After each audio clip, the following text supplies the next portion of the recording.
নমস্কার বন্ধুরা, কেমন আছেন সকলে? সুইটি কিচেন অ্যান্ড ব্লগে আপনাদের সকলকে স্বাগত।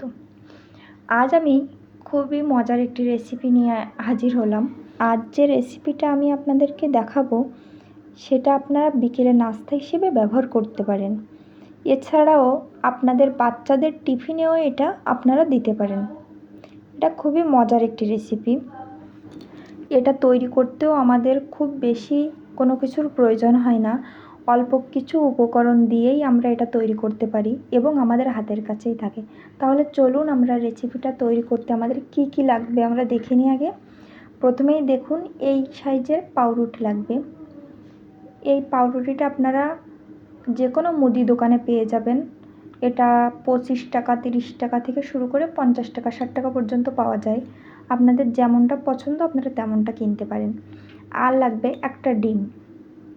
এখানে আমি দুটো বানাবো, এই কারণে আমি একটা ডিম নিলাম। আপনারা যদি 4টা বা 6টা এভাবে বানান তাহলে দুটো করে স্যান্ডউইচের জন্য আপনারা একটি করে ডিম নেবেন।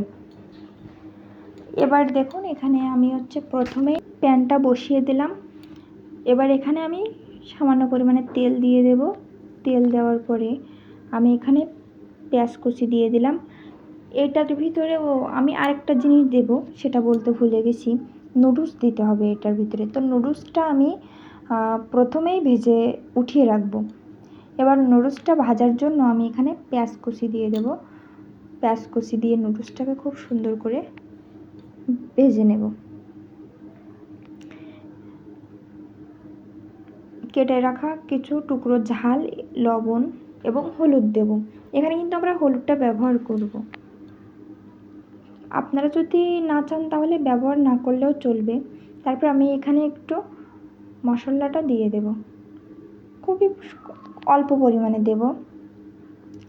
দেওয়ার পরে এটা কিন্তু আমার ভাজা হয়ে গেছে। এবার এটা উঠিয়ে নিলাম। এরপর আমি পাউরুটিগুলো খুব সুন্দর করে ভেজে নেব।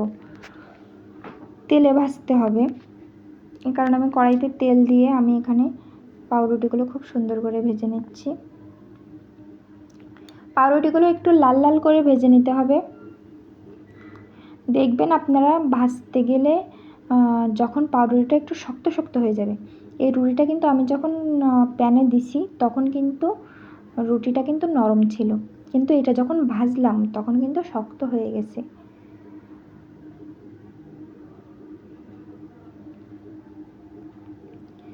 গরম থাকতে শক্ত থাকবে, ঠান্ডা হয়ে গেলে আবার নরম হয়ে যাবে। তারপর আমি এগুলো উঠিয়ে নিলাম। এক এক করে সবগুলো পাউরুটি আমি এভাবে ভেজে নেব। খুব বেশি ভাজার কোনো প্রয়োজন নেই, হালকা ভাজলেই হবে।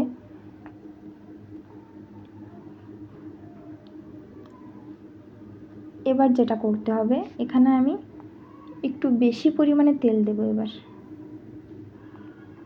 তেলটা দেওয়ার পরে তেলটা যাতে চারি সাইডে ভালোভাবে যায় এজন্য আমি এখানে প্যানটা ধরে ভালো করে নাড়াচাড়া করে দিলাম। তারপর এখানে ডিম দিয়ে দিতে হবে। এখানে কিন্তু চুলার আঁচটা একদম লো ফ্লেমে রাখতে হবে। তারপরে আমি ডিমের উপরে একটা পাউরুটি দিয়ে দেব। পাউরুটি দেওয়ার পরে এখানে নুডলস দিতে হবে। দেওয়ার পরে আবার একটা পাউরুটি দিতে হবে।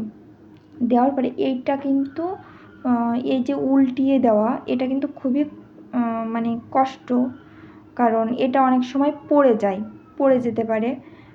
তখন কিন্তু এরকম আস্ত থাকবে না, এই কারণে 2 হাতের সাহায্যে এটা করতে হবে।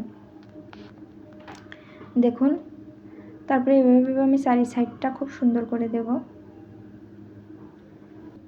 এবার এইটার উপরে নুডলসের যে মশলাটা ছিল সেটা আমি ছড়িয়ে দেব, তাহলে খেতে খুব মজা লাগবে। তাই ছাড়া আমি কিন্তু আর কোথাও কোনো লবণ এখানে ব্যবহার করিনি, শুধুমাত্র নুডলসে ব্যবহার করেছি। দেখুন এটা কত সুন্দর হয়েছে। এবার আমি আপনাদের কেটে দেখাচ্ছি। আমার ভিডিওটা যদি ভালো লেগে থাকে অবশ্যই কিন্তু আপনারা সাবস্ক্রাইব করে দেবেন এবং পাশে থাকবেন। আমার যদি কোনো ভুল ত্রুটি হয় অবশ্যই কমেন্টে জানাবেন। আর এমন নতুন নতুন ভিডিও পেতে অবশ্যই আমার চ্যানেলটাকে আপনারা সাবস্ক্রাইব করে রাখবেন। ভিডিওটি শেষ পর্যন্ত দেখার জন্য সকলকে ধন্যবাদ। দেখুন আমার এটা আমি কেটে আপনাদের সামনে পরিবেশন করলাম। কালারটা কিন্তু খুব সুন্দর আসছে, আর ভিতরের নুডলস কিন্তু একদম বেরিয়ে যায়নি। ঠিক যেমন যেভাবে দিছি সেভাবে। আর এই ভিডিওটা দেখে কিন্তু আপনারা অবশ্যই রেসিপিটা ট্রাই করতে পারেন। এটা কিন্তু খেতেও অসাধারণ সুস্বাদু। আজকের ভিডিওটা এই পর্যন্তই। ভালো থাকবেন সকলে। ভিডিওটা শেষ পর্যন্ত দেখার জন্য ধন্যবাদ।